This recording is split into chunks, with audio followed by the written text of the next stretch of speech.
नमस्कार दोस्तों, स्वागत है आप सभी का आपके अपने YouTube चैनल पे। आज हम लोग जिस वैकेंसी के बारे में बात करने जा रहे हैं, बेसिकली इस वैकेंसी के बारे में मैं आपको पहले ही बता चुकी थी। ये जो वैकेंसी आई थी, ये बिहार लोक सेवा आयोग के द्वारा असिस्टेंट टाउन प्लानिंग सुपरवाइजर की वैकेंसी थी, जिसका जो प्रीवियस में जो डेट अनाउंसमेंट था ऑनलाइन अप्लाई करने का, वो आपको 15 मार्च 2022 से स्टार्ट हुआ था, 6 अप्रैल 2022 तक था। तो इस वीडियो में सबसे पहले मैं ये बता देना चाह रही हूँ कि ऑलरेडी ये जो वैकेंसी थी 160 पोस्ट के लिए, इसके दो सिलेबस में 2 पेपर्स थे। तो एक पेपर का आपको क्लास जो है पेपर 1 का स्टार्ट कर चुके हैं। अब नेक्स्ट महत्वपूर्ण जानकारी क्या है कि आपका डेट जो था, आज ही तक लास्ट डेट था, 6 अप्रैल तक की लास्ट डेट था। इस डेट को इन्होंने एक्सटेंड कर दिया, ठीक है। सेकेंड महत्वपूर्ण जानकारी, डेट एक्सटेंड कर दिया गया है, 18 अप्रैल तक आप अप्लाई कर सकते हैं, ठीक है। यानी कि आपको 18 अप्रैल तक फॉर्म को फिलअप कर लेना है ऑनलाइन, और जो डॉक्यूमेंट्स है उसको 27 अप्रैल 2022 तक आयोग के कार्यालय में पहुंचा देना है। मतलब आपको इसके पहले भेजना होगा, ताकि आपको आयोग के कार्यालय में 27 अप्रैल 2022 में 5 बजे शाम तक आपका जो हार्ड कॉपी है, जो कि आप फॉर्म फिलअप करते वक्त जो सारे डॉक्यूमेंट्स जो इंफॉर्मेशन आप भरे होंगे, तो उसको प्रिंट आउट लेने के बाद आप साइन किए होंगे, साथ में जो महत्वपूर्ण क्वालिफिकेशन एक्सपीरियंस लगाए होंगे, qualification and experience regarding the documents आप लगाए हैं, तो वो सारे डॉक्यूमेंट्स आपको 27 अप्रैल 2022 तक आयोग के कार्यालय में शाम को 5 बजे तक पहुंच जाने चाहिए, ठीक है। तो पहला महत्वपूर्ण जानकारी यही था कि सेकेंड महत्वपूर्ण जानकारी था कि डेट एक्सटेंड कर दिया गया, ठीक है। अब इससे बड़ी जो जानकारी है, समझ लीजिएगा, वो गुड न्यूज़ के रूप में है आपके लिए है। ये जो वैकेंसी आई थी बेसिकली 107 पोस्ट के लिए आई थी, ठीक है।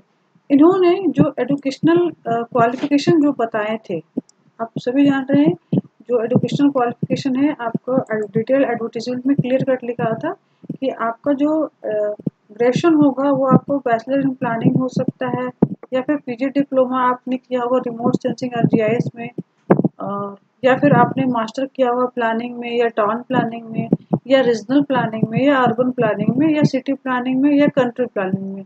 इसके अलावा कुछ और इक्विवेलेंट डिग्रीज उन्होंने बताए थे, ठीक है, जिसका एक उन्होंने लिस्ट भी दिया था बेसिकली।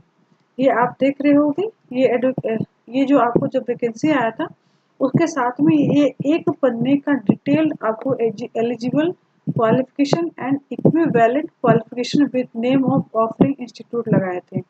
इसकी वजह से काफ़ी परेशानी हो रही थी अभ्यर्थियों को।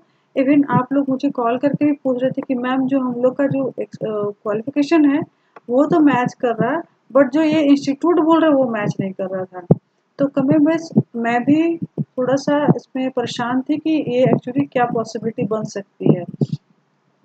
तो कुछ एक स्टूडेंट्स के रिक्वेस्ट पर, और वही कुछ स्टूडेंट जिन्होंने मुझसे कांटेक्ट किया था, तो मैंने उनको सजेस्ट भी किया था कि आप प्लीज़ कमीशन के ऑफिस में बात कर लीजिए। इवन मैंने भी कमीशन के ऑफिस में बात किया, जिसका एक महत्वपूर्ण रिजल्ट ये निकला है कि अब इन्होंने एक क्लियर जो नोटिफिकेशन जारी करना होता है वो उन्होंने जारी कर दिया है। ये वो नोटिफिकेशन है बेसिकली आपके लिए बहुत ही महत्वपूर्ण हो जाएगा, आप उसको देख लीजिएगा। जो आपको ये जो नोटिफिकेशन आया है आज ही आया है, आज जो 6 तारीख है, आज की डेट में ही ये चीज़ें आपको क्लियर कट करके लिख दी गई हैं। ये जो नोटिफिकेशन है आप आज देखोगे 6 अप्रैल को आयोग के साइट पर दिख रहा है। अभी इसको ध्यानपूर्वक समझेंगे, पढ़े, मैं चीज़ों को पढ़ने जा रही हूँ, आप भी पढ़ सकते हैं, साइट पर दिख रहा है, ठीक है। लेकिन इसको थोड़ा समझाना ज़रूरी है, मैं आपको समझा दे रही हूँ। देखिए, इन्होंने लिखा है कि ये जो वैकेंसी आई थी उसमें तो पहले तो लिख दिए कि डेट को एक्सटेंड कर दिया गया। दूसरा जो पैरा है यही आपके लिए बहुत ज़्यादा इंपॉर्टेंट है, और सबसे मोस्ट इम्पॉर्टेंट पैरा हो जाएगा ये थर्ड वाला। सेकेंड पैरा में ये लोग ये बताना चाह रहे हैं कि जब वैकेंसी आई थी उसमें जो एलिजिबल क्वालिफिकेशन के साथ इक्विवेलेंट क्वालिफिकेशन का जानकारी दिए थे ये लोग, जिसको मैं अभी जस्ट आपको दिखा चुकी हूँ, ये वाला, ठीक है। तो उसके बाद ये बोलना ये चाह रहे हैं कि इन्होंने क्या किया था कि जो इक्विवेलेंट क्वालिफिकेशन और एलिजिबल क्वालिफिकेशन था, तो उसकी जानकारी के लिए उस इन इंस्टीट्यूट का भी इन्होंने नाम दिया था कि ये जो अमुक कोर्सेस हैं, ये सारे कोर्सेस हैं, ये कौन से इंस्टीट्यूट द्वारा चलाए जाते हैं। ठीक है, साथ ही साथ इन्होंने क्या किया था कि मतलब सारा क्वालिफिकेशन और जो डॉक्यूमेंट्स है उसके बारे में इन्होंने लिख दिया था कि अगर जो डिग्री देने वाली संस्था का नाम आयोग द्वारा प्रकाशित विज्ञापन के साथ संलग्न कागजात में नहीं है, उन संस्थानों से उत्तीर्ण छात्रों के आवेदन पर संभवतः आयोग द्वारा विचार नहीं किया जाएगा। तो ये एक आशंका इन्होंने जताया था और इसका आशंका रियली में बहुत सारे अभ्यर्थियों द्वारा जताया गया। खुद इन्होंने आप लोगों ने मुझे कॉल किया था, जिसका ये आयोग भी यहाँ पे क्लैरिफिकेशन देना चाह रहा है कि स्टूडेंट लोग के दिमाग में ये चल रहा था कि ये जो इंस्टीट्यूट है बेसिकली इन्हीं को कंसिडर किया जाएगा। कमोबेश मैं भी यही बोलना चाह रही थी बहुतों को कि हो सकता है ये लोग सिर्फ इसको कंसिडर करें, बाकी को ना करें। तो इसके लिए इसके रिगार्डिंग मेरी भी आयोग से बात हुई और आप में से कुछ अभ्यर्थियों ने मेरे कहने पर आयोग से बात की। कुछ लोगों ने पर्सनल जा करके मिले थे, नतीजा बहुत ही पॉजिटिव हुआ है कि आयोग ने इस पर स्पष्टीकरण दे दिया है कि ऐसा बिल्कुल भी नहीं है कि इन्हीं इंस्टीट्यूट को कंसिडर किया जाएगा। मैंने शुरुआत के विज्ञापन में भी आपको बताया था कि ये लोग बोलना चाह रहे हैं कि जो एज पर द वैकेंसी की ये जो आपको एजुकेशन क्वालिफिकेशन होंगे ये इन्हीं इंस्टीट्यूट द्वारा जारी किए जाते हैं और हो सकता है ये इन्हीं को कंसिडर करे, है ना। बट ये प्रोबेबल है, संभवतः ये ऐसा कर सकते हैं, या फिर हो सकता है कि इक्विवेलेंट जो आपको क्वालिफिकेशन है वो अदर इंस्टीट्यूट से भी जाते हैं, तो हो सकता है ये कंसिडर करें या नहीं भी कर सकते, बाद में परेशानी हो सकती है। इसके लिए हम लोग आयोग से कांटेक्ट कर सकते हैं या फिर आप लोग कर लीजिएगा। स्पष्टीकरण देते ही आयोग ने क्लियर कट अप कर दिया है कि जो ये सहायक नगर योजना ट्रांस पर्यवेक्षक के पद पर जो नियुक्ति के लिए जो एजुकेशनल क्वालिफिकेशन का चाहिए आपको, मतलब जो मेन आपको एजुकेशन क्वालिफिकेशन हो गया यानी कि एलिजिबल क्वालिफिकेशन हो गया, साथ ही इक्विवेलेंट क्वालिफिकेशन हो गए, ये आपको किसी भी मान्यता प्राप्त विश्वविद्यालय द्वारा आपको आपका जो डिग्री है वो होना चाहिए। मतलब कि इन इंस्टीट्यूट जिसमें कि आपको एसपीए दिल्ली हो गया, भोपाल हो गया, या एमईटी हो गया, या फिर जो आईआरएस इंस्टीट्यूट देहरादून हो गया, या फिर जो जितने भी इंस्टीट्यूट देख रहे हो आप, है ना, बनारस हिंदू यूनिवर्सिटी है, या फिर आप आगे जाओगे तो सीईपीटी यूनिवर्सिटी अहमदाबाद है। तो इतने इंस्टीट्यूट के अलावा वो सभी इंस्टीट्यूट आप कंसिडर होंगे जो कि मान्यता प्राप्त संस्थान है, और आपकी जो एजुकेशनल क्वालिफिकेशन यानी कि जो एलिजिबल क्वालिफिकेशन साथ ही इक्विवेलेंट क्वालिफिकेशन किसी भी इंस्टीट्यूट या कॉलेज से हो सकती है, यूनिवर्सिटी से हो सकती है। तो अब आपके लिए जो दुविधा है उन्होंने स्पष्टीकरण करके समाप्त कर दिया गया।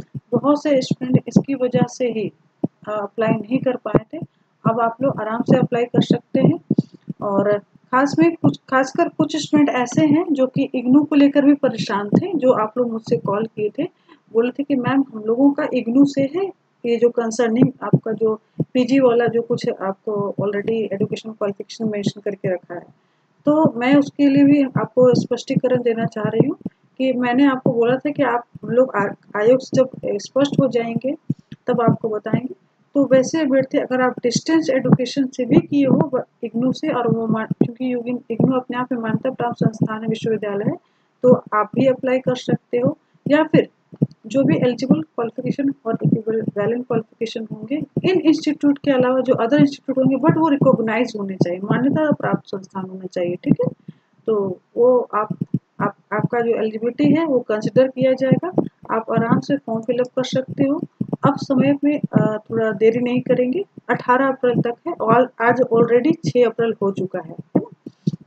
आपके पास 12 दिन का समय है, साथ ही साथ डॉक्यूमेंट्स को भी भेजना होता है, तो लेट नहीं करेंगे, आप अप्लाई कर लीजिए। आपका किसी भी मान्यता प्राप्त संस्थान से डिग्री है, लेकिन देख लीजिएगा कि एलिजिबल और जो इक्विवेलेंट है क्वालिफिकेशन ये आयोग के अनुसार ही होना चाहिए। ठीक है, इसके बाहर जा करके आपको फिर परेशानी हो सकती है, क्योंकि और आयोग ने ऑलरेडी स्पष्टीकरण किया है सिर्फ संस्थान को लेकर, एजुकेशनल क्वालिफिकेशन और इक्विवेलेंट क्वालिफिकेशन के बारे में स्पष्टीकरण अलग से उन्होंने नहीं किया है। तो समय रहते हुए अप्लाई कर लेंगे और डॉक्यूमेंट्स को भेज देंगे। हाँ, डॉक्यूमेंट्स भेजते वक्त एक जरूर चीज़ ध्यान रखिएगा कि आपका जो डॉक्यूमेंट्स है एटलीस्ट जो फॉर्म आप प्रिंट आउट लेते हैं तो जहाँ पे बॉक्स रहते हैं वहाँ साइन सेल्फ अटेस्टेड जरूर कर लेंगे। सिग्नेचर करने का आपको एक बॉक्स बना हुआ रहेगा, तो वो फिलअप कर लीजिएगा। और अगर आपका जो डिग्री है, जैसे कि मास्टर वाला जो मेन आपका डिग्री जो आपको एलिजिबल करता है इस वैकेंसी के लिए, तो उसका जो जेरोक्स कॉपी आप लगाएंगे तो उसको भी सेल्फ अटेस्टेड कर लीजिएगा, ताकि आगे चल के आपको परेशानी का सामना नहीं करना पड़े। ठीक है, फिर से बता दे रही हूँ, पेपर 1 का क्लास स्टार्ट कर चुकी हूँ। पेपर 2 का जब क्लास स्टार्ट करूँगी तो आपको बता दिया जाएगा। फिलहाल हम लोग पेपर 1 पे भी काम कर रहे हैं, तो मोस्ट प्रोबेबली ये पेपर 1 आपको 2-2.5 महीने में कंप्लीट कर लेंगे, और वो कंप्लीट होने से पहले ही आपका पेपर 2 भी स्टार्ट कर देंगे। जो भी अभ्यर्थी क्लासेस के लिए इच्छुक हैं, आप कॉन्टेक्ट कर सकते हैं। वीडियो देखने के लिए बहुत बहुत धन्यवाद।